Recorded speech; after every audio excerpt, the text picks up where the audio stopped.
I'll watch Doctor Who when they cast Gordon Ramsay. Alright, so what's next? That sounds awful. That sounds great. What are you talking about? It's going to be amazing. Gordon Ramsay is Doctor Who. Come on. It's basically the 12th Doctor. Anyway, So he poked his head down, he taunted you all, told you that like 80 to 90% of your air was gone and that you should start taking turns. doesn't that mean like 89, 80, like a good, I don't know, 70% of their air is gone too? I mean, he's not there anymore. You can't ask him. He went back upstairs. I was talking to Alex. Well, I'm pretty sure the ice wall is airtight. Hmm. Are you going to direct Scrappy to continue tunneling through the ice wall? Lucius is at the point now where either we're going to be stuck on this thing for 3 years doing whatever stupid thing he wants, or we're dead. Lucius is not of the mind to disarm himself, because I'm not going to do that. I'm not going to leave myself defenseless. Even if we are working for this guy doing whatever the hell he wants, like we're going to need to be armed. Like Lucius isn't willing to budge on this. Yeah, we're in agreement that there's probably creatures out there that we will need to fight, right? Yeah. Yeah. Alex, you've been doing the most observation. Make an intelligence check. 20? The chance of there being anything, any kind of creature out there that you're going to need to fight is so vanishingly low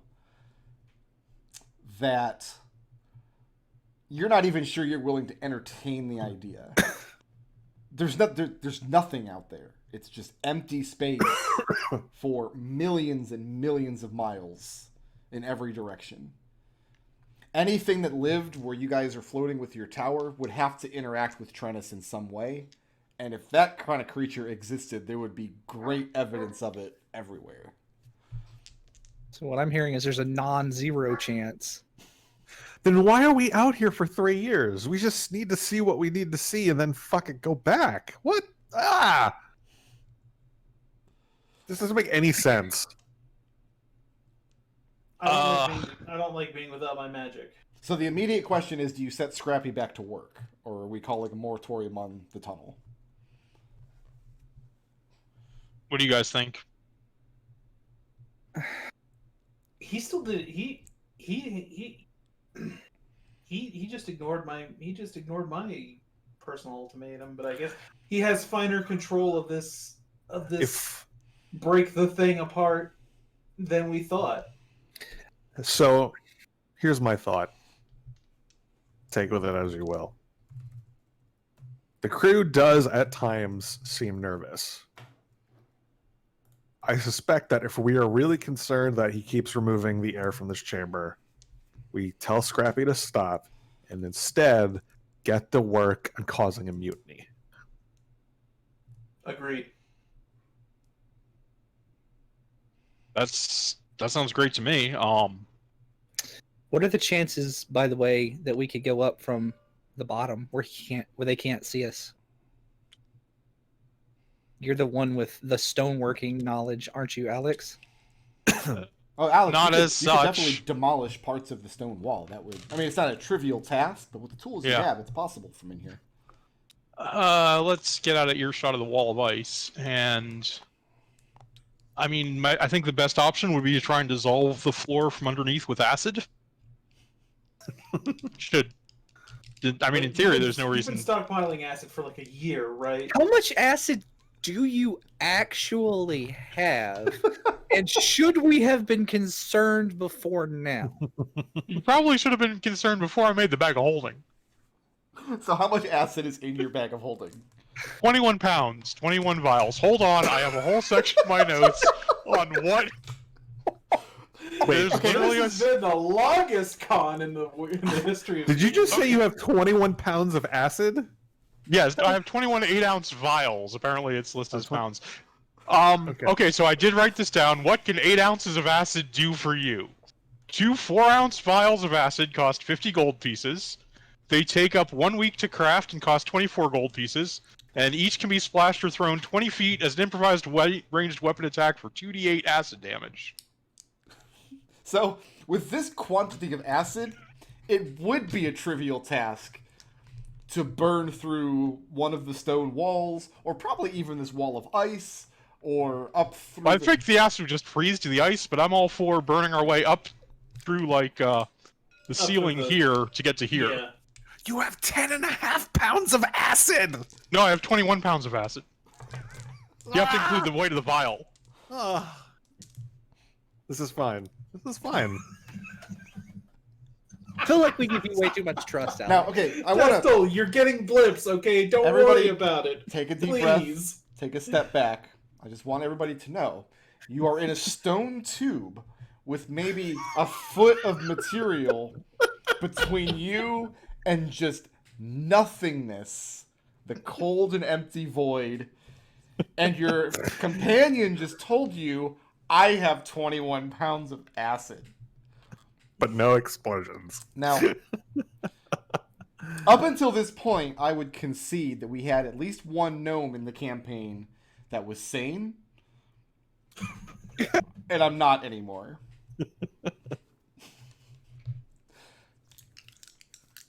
Yeah, if you want to go the destruction route and not deal with the wall of ice, my advice is to burn through the floor into the command chamber.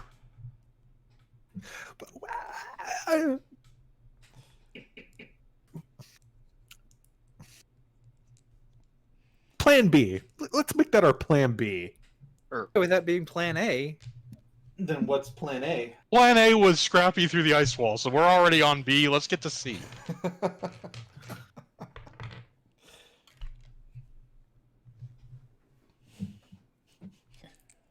So we have So Scrappy's a bust. Do we mutiny?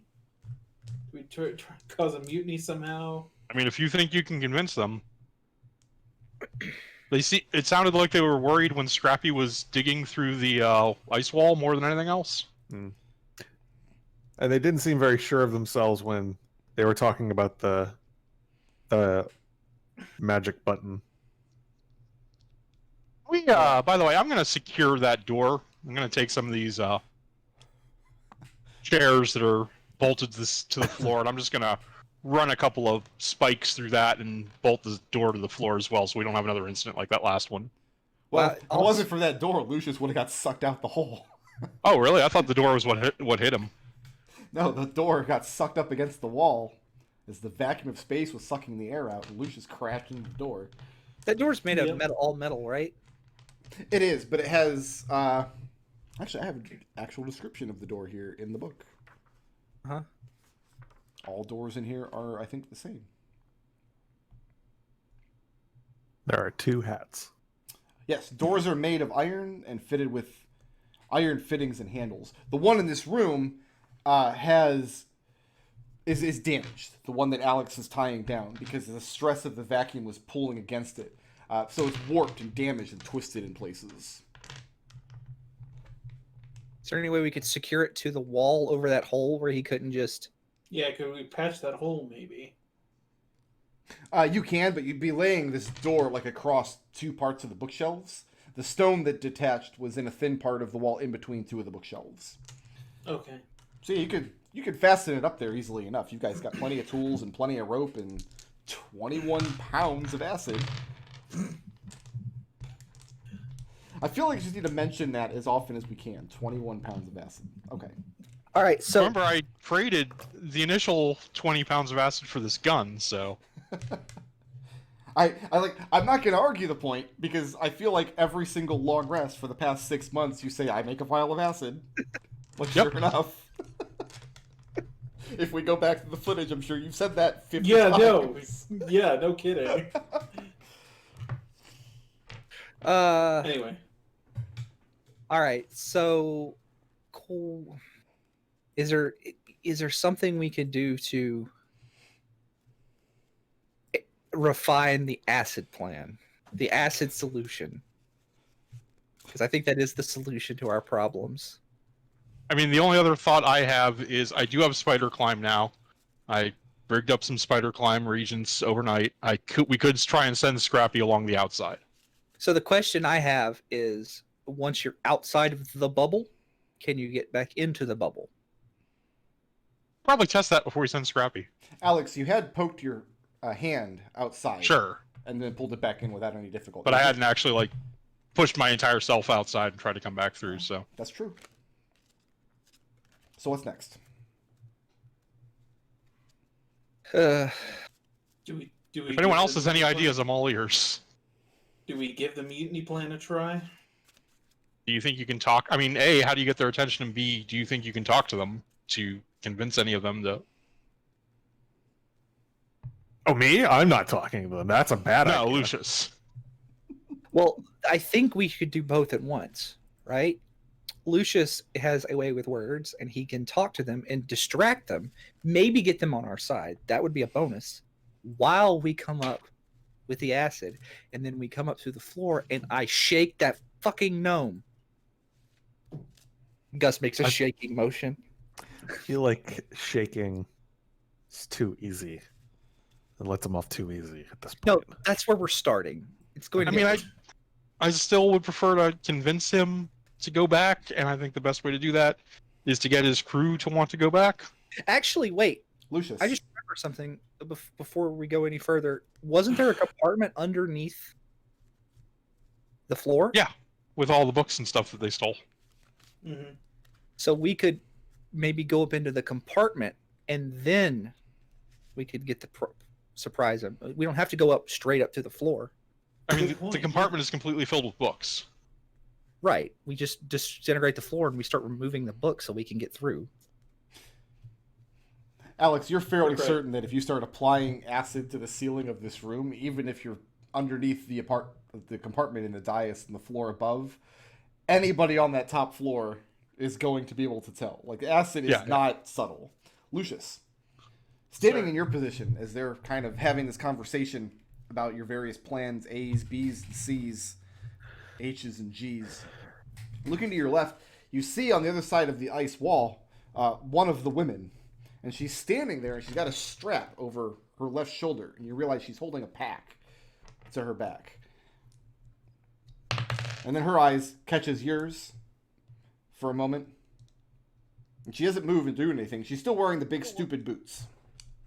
I'll approach. Okay? And I'll introduce myself.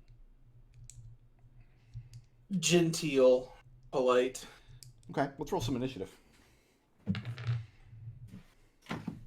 Some initiative, you say, eh? Well, you said it yourself. There are creatures out there. Brick Road, how can you say something like that and then, I'm never forgiving you for this, Brick Road. Never again. What's Rallick doing here?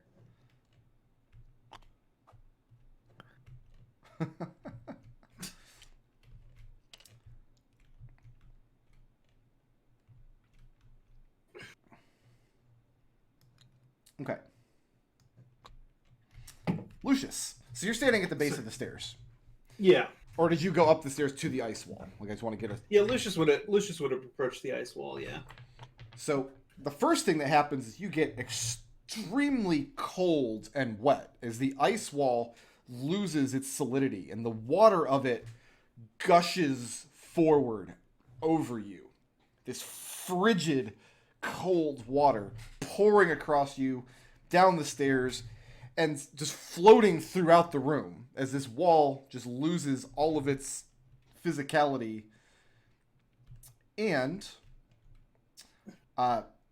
you feel a rush of air as well entering into the room, pushing the water over you.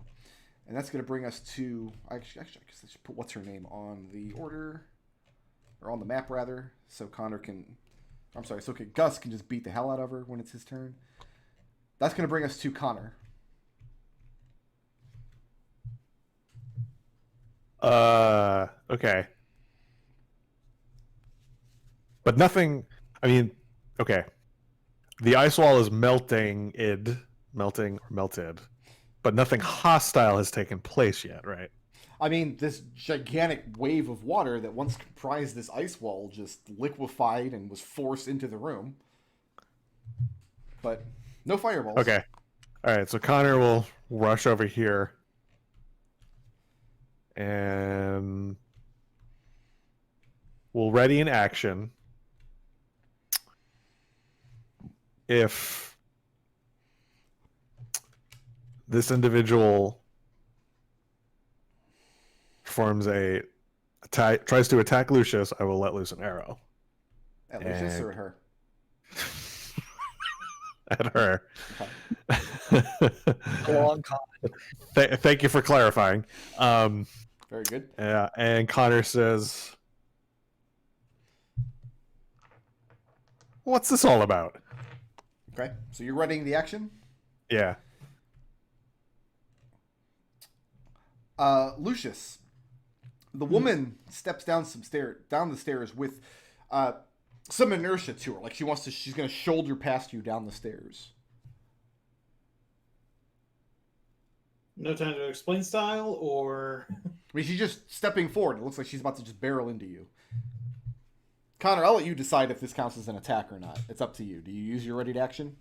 Like, well, she doesn't have any weapons out, right? She's got like a pack. A pack. Strapped to her back that she's holding with both hands, and she's kind of lurching forward. Okay. what happened? Oh, well, it's So not- Connor not loosing an arrow? No. Okay, this doesn't count as an attack then. Lucius, you call out what happened? yeah. That brings us to Alex.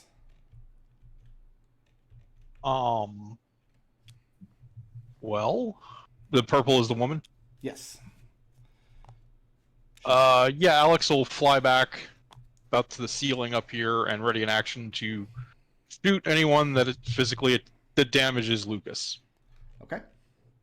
And Scrappy's going to move to here and dodge. That's going to bring us to Gus.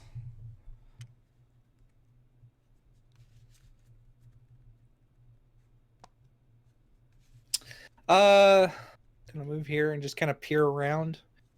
And I guess, can I make some kind of active check to see if she's got, like... Yeah, you can make an active perception check.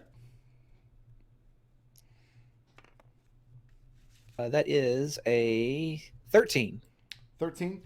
She could have any number of things concealed under her robes. But you don't see any of the telltale bulges of, like, she's wearing heavy armor or she's got, like, a sheathed sword or anything. There's nowhere where she's going to hide, like, a longbow or a quiver of arrows.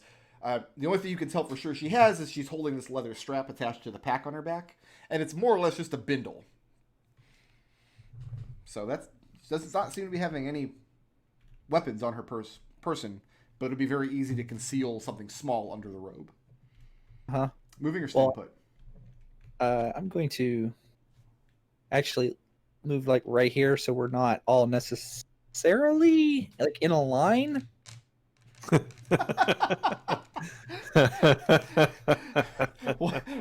One of the spells was chain lightning. Yeah, it doesn't matter if we're in a line for chain lightning. And at Yeah. that, behind her on the stairs, the ice wall reforms with a loud crackling sound. Just out of the air itself solidifies. So the water is still in the room, and now there's a second wall that formed up behind her. And that's going to bring us to Lucius, standing right in her way. Lucius is attempting to get her to tell what's going on, what happened up there. Is there any intention on bringing violence to this woman? No. Nobody? Okay. Lucius, you can tell that she looks very nervous. As she looks back as the wall solidifies behind her. So all of the damage that Scrappy had done is now regenerated behind her. And she looks back and says, I've convinced the commander to come down and attempt diplomacy in service of rescuing the mission from further violence. And she Looks good. peers Glad down, to see he has some sense. Lucius, you see her eyes settling in the room. She can't take her eyes off of Gus's hammer. This is the hammer that was used to bludgeon her commander's face within an inch of his life.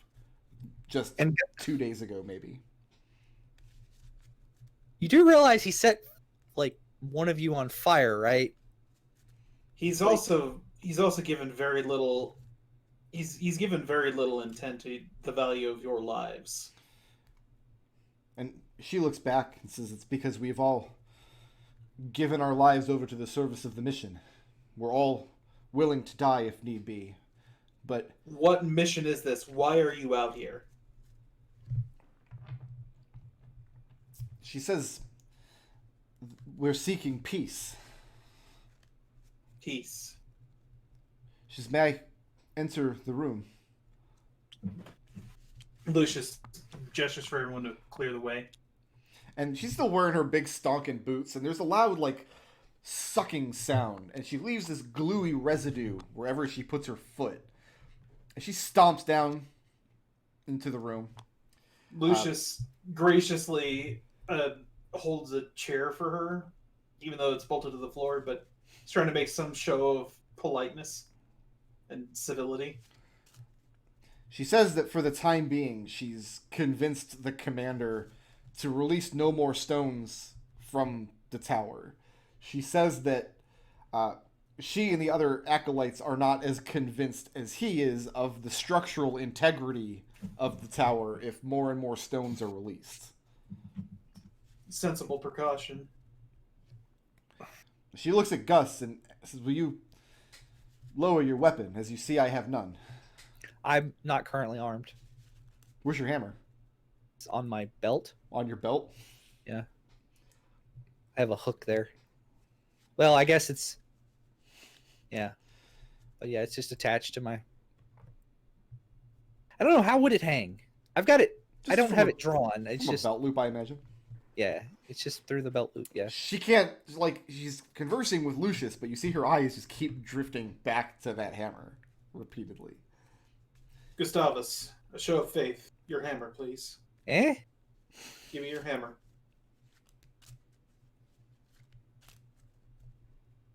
But it's my hammer. Give me your hammer.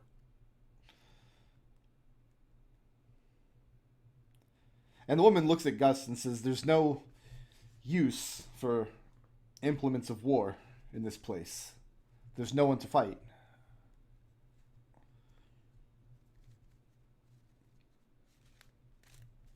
The Gus- hammer's in my possession. Gustavus cannot use it.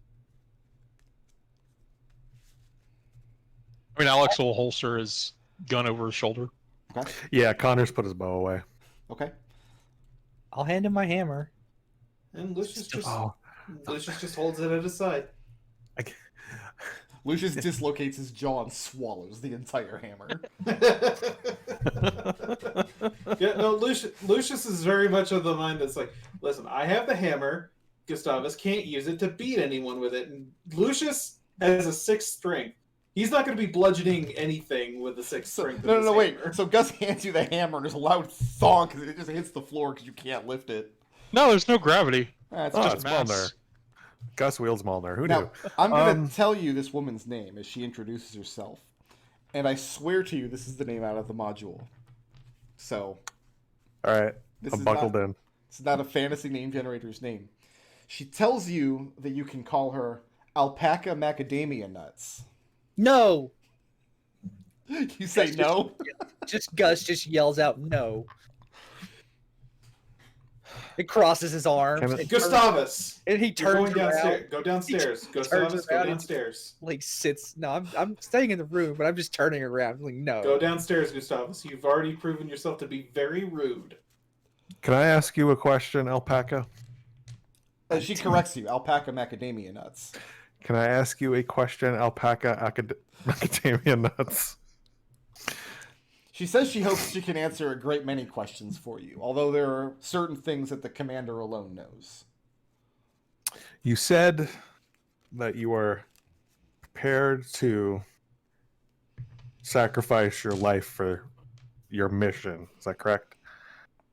She says that perhaps she was being unclear. It's less that she's prepared to sacrifice her life for the mission. The sacrifice has already been made. Mm-hmm. The mission will end with the end of her life regardless. It's just she would prefer, and the other acolytes agree, that they would like to enjoy the peace that they've earned for a little longer, as long as they can, before the inevitable end comes upon them. So my So follow-up I- question.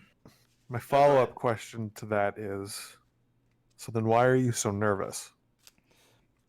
She says that she's nervous because it seems as though the commander and you lots are locked in this war of attrition to see who can cause more damage to the structure of the tower first. And we feel that this will inevitably end with the destruction of all aboard prematurely. Go ahead, Lucius. I'm still not I still don't understand. You need to tell us, what is this mission? Why come out here? Why use magic to propel yourself away from Dunfoss? I don't understand this. Like, what is so important to do this? She tells you she can only answer the question for herself, but that the other acolytes, and indeed the commander, would have different answers to the question, if that's okay. I'm interested, by all means. Alpaca Macadamia Nuts tells you the following story. She tells you she's a woman, maybe in her late 40s or early 50s, and she tells you that her family works a very small farm, about a half a day's ride out of the walls of Dunfoss in the vast swaths of farmland controlled by Dunfoss and nobles. And her family at one point in the long, long past was very wealthy. And at that time, one of her forefathers was a member in good standing of Tylestinus App. So her bloodline is kind of grandfathered in as a formality. But they haven't paid like actual dues or anything for many years. They don't really consider it a major part of their lives. But then King Maximilian declared his war. And her son went off to fight, marched north along with many other soldiers. No doubt if you all are from Dunfoss, you know people who have marched as well. But he came back with the first wave of casualties, badly wounded and with a pretty severe disease that was turning his skin gray and rotten. And by the time he arrived home, parts of his arms had already been amputated in the field, and the condition was just getting worsened. So she went to town and went to Tylestinus Apt and showed her credentials that her family's in good standing, and essentially begged for help to save her son, and they said that they would. So, with great difficulty, they brought her son into the town in a wheelbarrow, pushing him in through the crowds, brought him up. They took him away from her, and was told that they would receive word when the affliction was cured. And a couple of weeks went by before a man arrived and told them that the treatment had failed, and in order to prevent the spread of the illness inside the city walls, her son had to be euthanized. They ended his life. They told her that they would cure him, and instead they killed him. And the grief was too profound. That's when Stockmeyer Lucius. came to her with a plan Lucius. explaining that he was going to take her to a place of infinite quiet and peace, where the weight of the world and her past wouldn't touch her, and she can come to terms with her grief outside of the reach of kings or gods or Tylestinus Apt. And that's why she joined him. Lucius expresses regret and sympathies for the loss of her son, and Lucius will tell her about Kevin and how we hope that he's all right, and a lot of us want to get back to Dunfoss just in the hopes that we can see him again. And she says that she would like to help you see that happen, but this is going to be a period of negotiation. As she said, she came down as a diplomat. She tells you that the commander, despite what you may think of him, is not a monster. He doesn't seek to destroy or kill, and in fact, he's very weary with the noise and the destruction and the saber rattling and just all of it in the world below. And her name is still Alpaca Macadamia Nuts. I didn't realize it was actually one name. I thought her first name was Alpaca and her last name was Macadamia Nuts. I didn't realize it was Alpaca Academia Nuts. No, Macadamia Nuts. Macadamia You know. Nuts, yeah. Second time I've done that. Like the nut.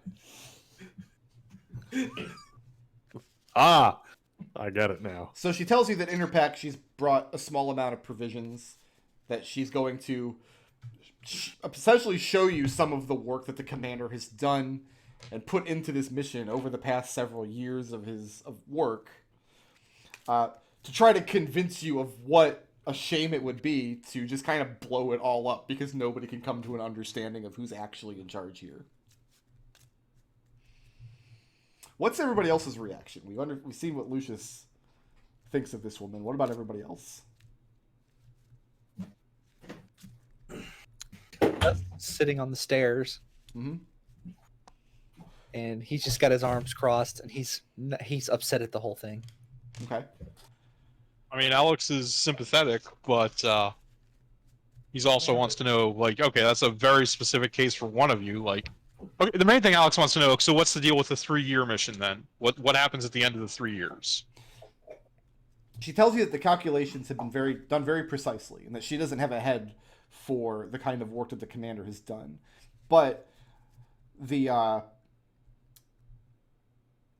course that he's plotted has put the tower into a particular height above the world that will drift away for a time, but then start moving back. And that at the end of 3 years, the tower will crash back into the planet at some point. Crash. Crash, as in not land softly and kill everybody aboard.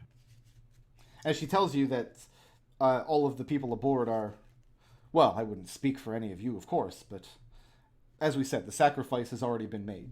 We came aboard into the tower knowing that we would not see Dunfoss again.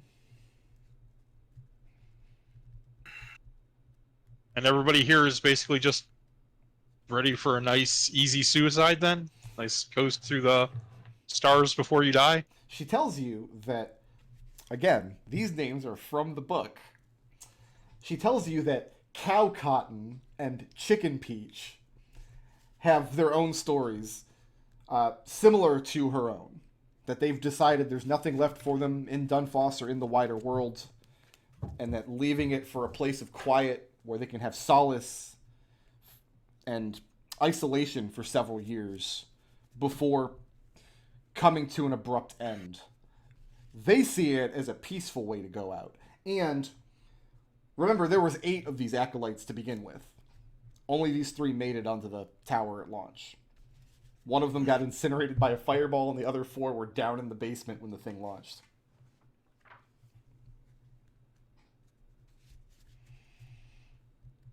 Well, it occurs to me, like out of character, that if they were in the basement, they probably burned to death. Almost certainly, yes.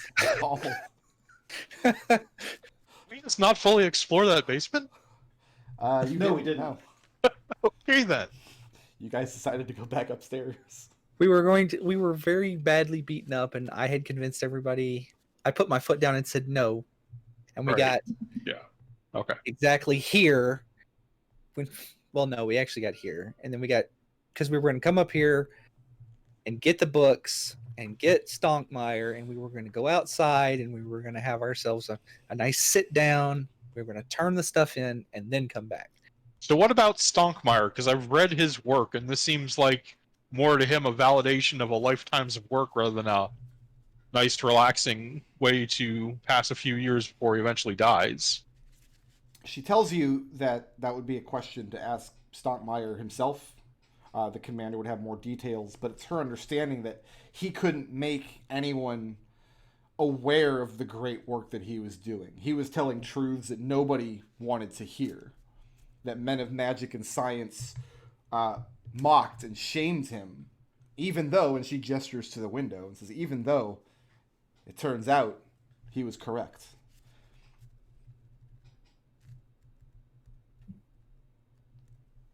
I mean, won't fault him for that, but what good is it if you can't rest on your laurels? You know, be recognized for your achievements. She says that she believes he's going to rest on his laurels for the next 3 years. That's why he's brought so many books. But no one else will know. I think for him, he will know, and that will be enough. Gus is going to whisper to Alex. Oops, sorry. He's going to whisper to Alex that that doesn't seem like the man that doesn't seem like the measure of the character that we came across. Like just knowing himself. Yeah, I'm getting some real cult vibes from this lady. Oh, So does this sound like a suicide cult to you? For any A little bit. A little bit. So the only reason why you're here is for a suicide vacation. If I got that right. She says a rather crass way to put it. Am I wrong? She tells you that she doesn't think of it that way. It's not suicide so much as enjoying a period of relaxation and then going to a much deserved sleep. Why does he need other people here? Yeah, that was going to be my next question. Because He didn't. if He doesn't need other people to like operate the tower. He needed other people to do the vast amount of construction and restoration work and like laying all of the protective magics on the tower. She'd been working for him for the past several months. She came in at the very end of this construction project, replacing another one of his acolytes who had died.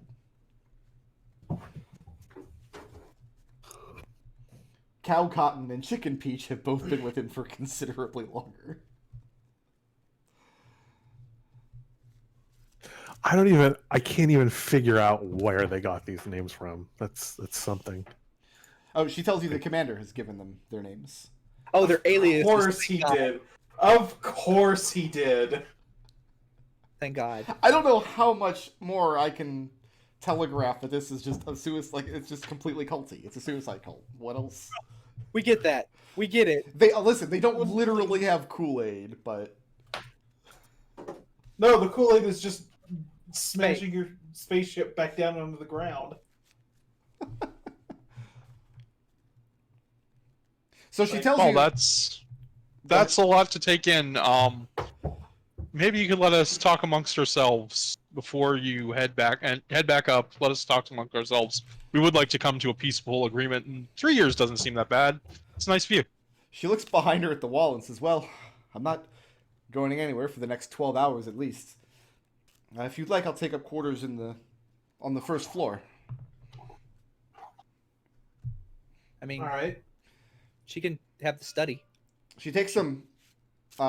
She opens up her bindle and No, takes out some We're taking the provisions. study.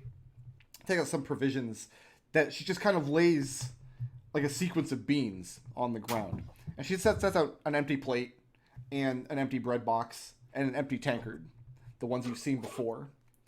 And then she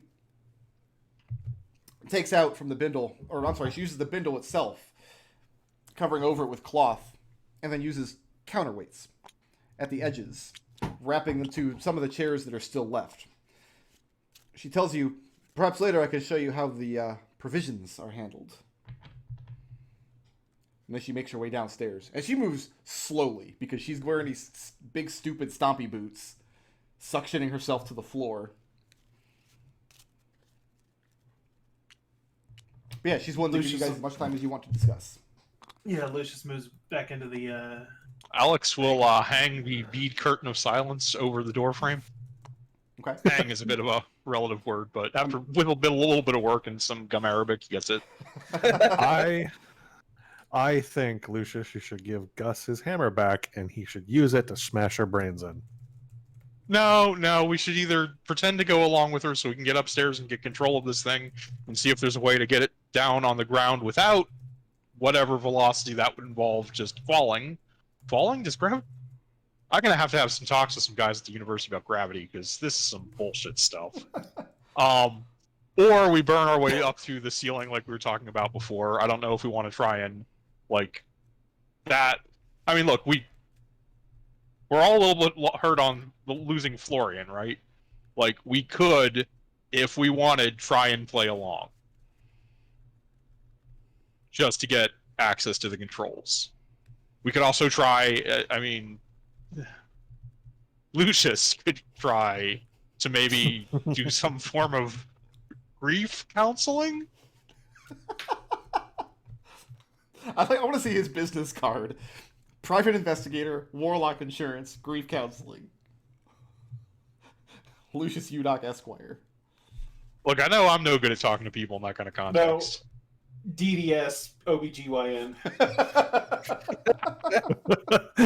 Wow. Like, you know what both of those things are, right? Yeah, I know. Okay. That's how you get. I mean, Scrappy's very understanding, but he can't speak. So He's a good whatever that. Oh gosh, the term. Therapy badger. No, we'll I was gonna say like the rubber duck that programmers speak to. That's why you built. Oh yeah. They built Scrappy. You needed somebody to walk through magical formulae with. So I'm of the opinion that there's got to be some way to get us back into Dunfos without smashing this thing into the dirt. I've missed a step. He's like, we'll just wait till we're 20 feet about to crash. Exactly. And poof, sparkly. I mean, once we're back in the aerosphere, I could try with the flying boots. We could try and fly from there. Don't you have Featherfall? It's a big aerosphere. That's what we're going with, the aerosphere? I'm not the scientist in the party. No, I like I mean, it. it's a big sphere made of air. What would you call it? I guess more of an aero shell, because the center of it is actually the planet. Aero shell, you're right. No, aero shell. Good call. Still think we should just smash her with a hammer, because she's clearly suicidal and she wants to die. She's also not a threat.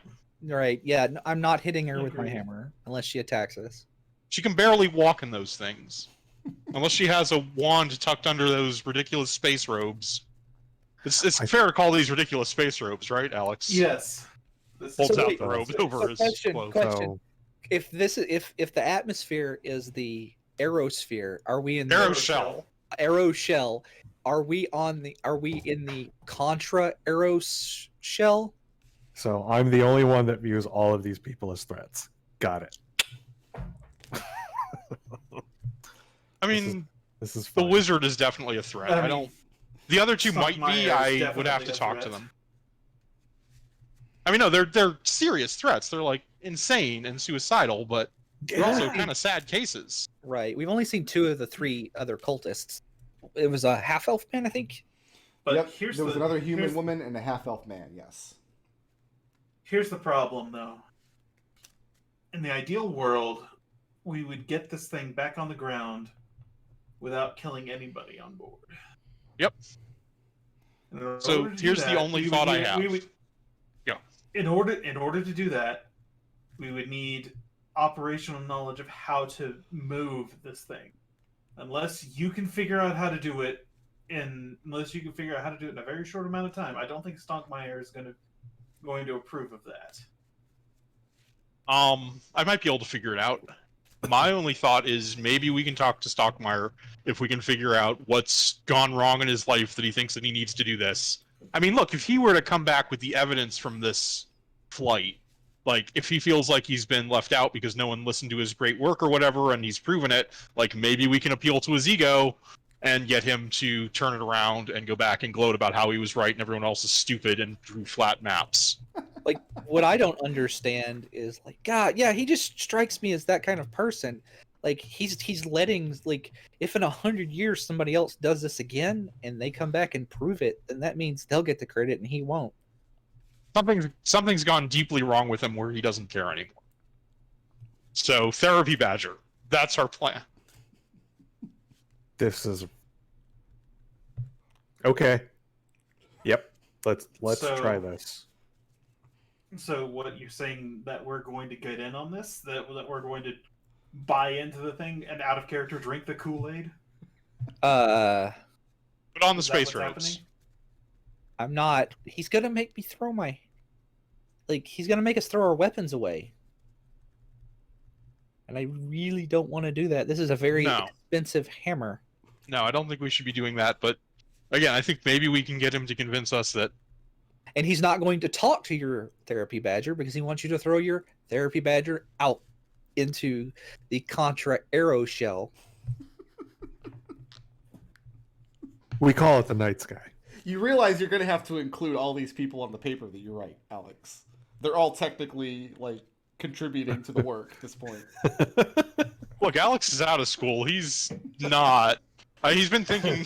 I think he's been thinking more and more about retiring and maybe trying to get tenures at one of the universities. But I don't know if this is going to put him over the edge. For what it's worth, I'm just gonna go throw this out there. I think you can't reason with him. I think you can't rationalize with him. I think you're trying to find something that isn't there. We can act here's- and behave and do what we need to do to fool him. But I think when push comes to shove, we're going to need to take the initiative. No pun intended. I think, yeah, because we always roll poorly on that. So I think Gus's opinion is that there's really only one way this is going to end. Us crashing back into Dunfoss. Well, yeah, that, or he has to have some, like, escape. He has to. He just strikes me as, like, he's too full of himself to let his genius die. Too willing Do you to think he talk. just got everyone else here for labor, For labor, then- yes. and Yeah. then he's gonna just bail at the last second? You think Yeah. maybe he's got some kind of Yeah. some way to Hang on, teleport back to Lucius- the Dunfoss? He is a powerful wizard. Lucius reaches over and grabs his spellbook and flips through it for a moment. Your spellbook? I or didn't hear Stonemayer's teleport. spellbook? His spellbook. Okay. Well, he didn't have any teleports or Do you have a portals. plane shift?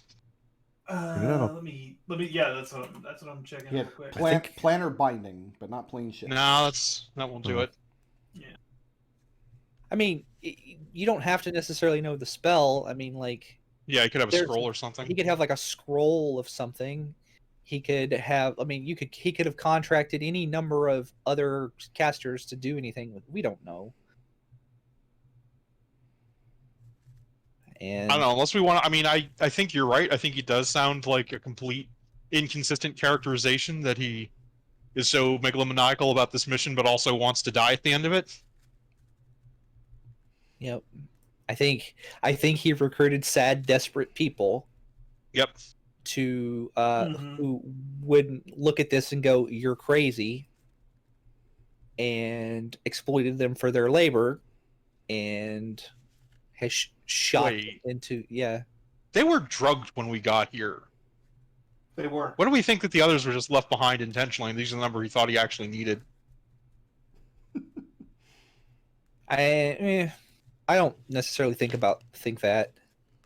I think we just kind of throw a monkey wrench in his plans. Although that does mean that there is some control up there. So I mean, that much. Look, is if there's no obvious. control up Lucius- there, the entire question is academic. We're dead in some time between now and 3 years, and anything we do doesn't matter. So let's do the most of it. Let's make the best of it in case it does. Lucius gestures to the hole in the wall and says, "That much is obvious that he has some measure of control up there." I mean, I don't know. That seems awful fine for a button. Right.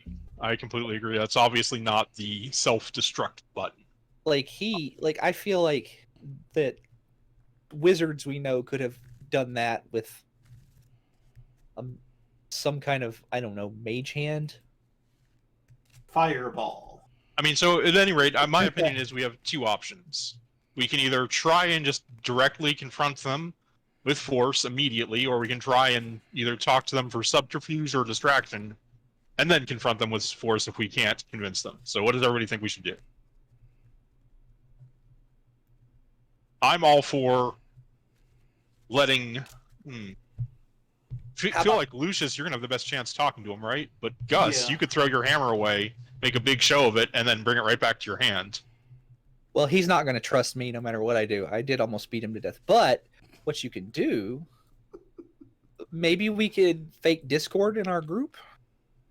Yeah, obviously that was... Yeah. Oh, is that what you were talking about? Oh, yeah. Just have someone like make a big show of throwing their rod or whatever out that hole. And what you can do... Put on the stupid star robes. Now Alex is taking his robes off at this point. I was leaving them on Scrappy. And then maybe some of us, we could do plan A, plan B. We could implement 2 plans at once. Double plan.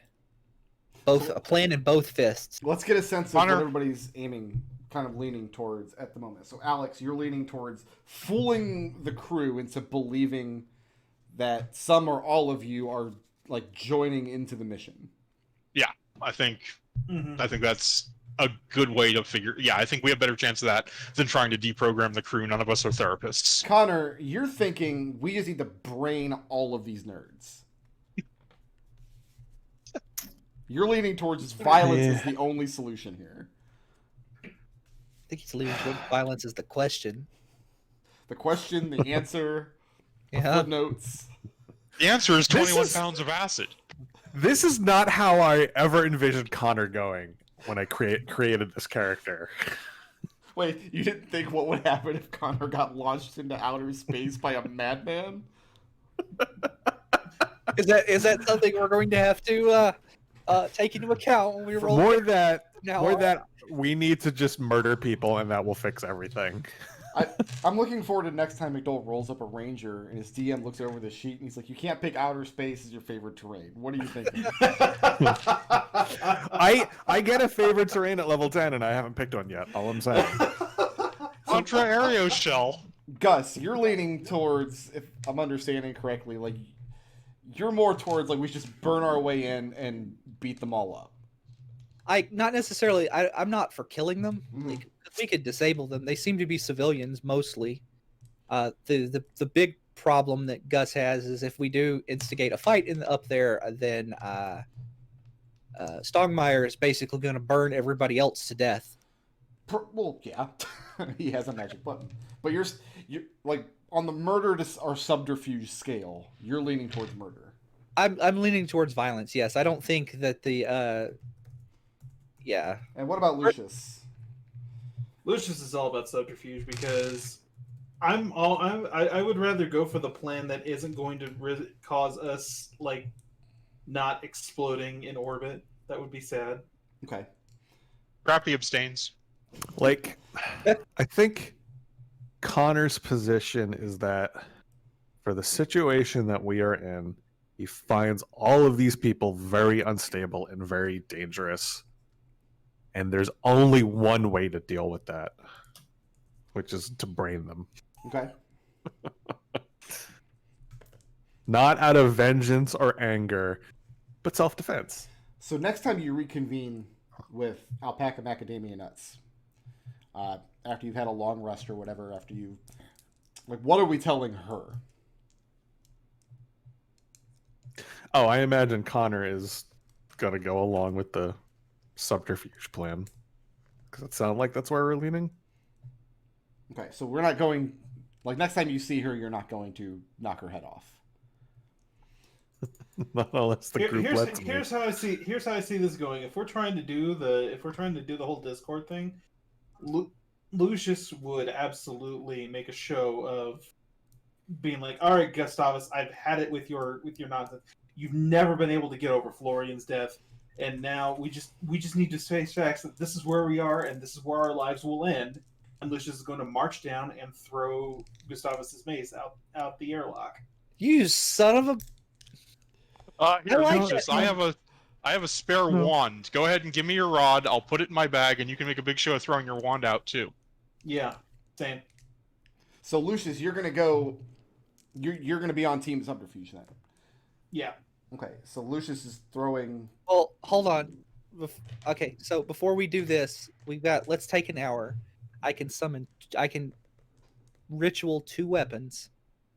One of the slots is currently taken up by the Kodrashi Fort. Do you think summoning that would help? Didn't that get us into trouble last time? It There's a did. part of me that wonders if we should try it, just in, like, if nothing else works, maybe that will. So we'll leave the Kodrashi Fort like in the slot as a I think we're down to Plan Q at this point. right. There's the subterfuge plan. There's the Lucius deceives them plan. There's 21 pounds of acid. There's Scrappy rides the outside of the rocket for 3 years. Like, we have a big stack of plans now. Yeah, no, so I'm trying to. That's what I'm trying to. So get Lucius, toward a plan of action here. you're gonna make a show of like throwing, like you've got a spell focus or a book or whatever, and I don't think you actually carry an open weapon, do you? No. But you're gonna like throw Gus's hammer out the window. The idea is that you're gonna try to get upstairs and infiltrate them while leaving your other companions down here defiantly. Yeah. Okay. So the perfect opportunity presents itself in a couple of hours as she's showing you how the provisions work. As she takes 2 of these beans, or 3 of these beans, and places them in this bread box and closes it. And she tilts it in particular ways, and when she opens it, the beans have transformed into a full, hot loaf of bread, and a nice half wheel of cheese, and a nice crisp head of cabbage. Food enough for everybody to have their fill. And she does a similar thing with another bean in the tankard, where she makes an entire tankard of beer that she passes around and lets you all share. Gustavus keeps, or Lucius doesn't let Gustavus take a drink. We don't need drunk Gus right now. I'm sorry. If you think this is enough for if you think this is enough to get drunk Gus, then I have you're sorely misunderstanding me. And B, Gus reaches into his pocket and pulls out his flagon of like hooch. Gus is like, I just want a handful of those beans. Good berries, I'm telling you. Lucius. Crumbs are a new experience in in the absence of gravity. I don't think I Lucius, like them. Is the intention here to, like, are you sincerely, like, trying to stop Gus from drinking? Or is this part of the plan to make her think that there's discord and disagreement in the group? This is part of the plan. Make a deception check. You can make this at advantage, please. Because you guys have premeditated this plan. My character sheet has vanished. It's gone. Yeah, it's vanished out into space. Deception. At advantage. Oh, let's roll something better than that 5. How about that? Are we blipping? That's much better. It's a 16, so it's a 21. Have we blipped? No, you said roll at advantage because we premeditated it. Gotcha. Okay. She doesn't comment when, like, you, on this discourse where you're trying to, like, prevent Gus from drinking. He's clearly defiant as part of the act. But yeah, she shows you how the provisions work and tells you that they brought, they've kind of split the space between what would be considered like trail provisions, the kind of stuff that you guys came across when you were snooping around up there in packs, versus this magically prepared substances. And she kind of explains that Stonkmeyer had only theorized that the magic in this foodstuffs would hold together this far away from the world, but so far it seems to be holding together admirably, and they're eating quite well. It's raining. We're gonna start getting closer to the world at some point too, right? Like we're still moving away, but So what, like a year and a half of moving away, and then a year of moving closer? She tells you that it's her understanding that you won't begin nearing Trennis again until the final few months. Hmm. The mathematics are beyond her. She's a farmer.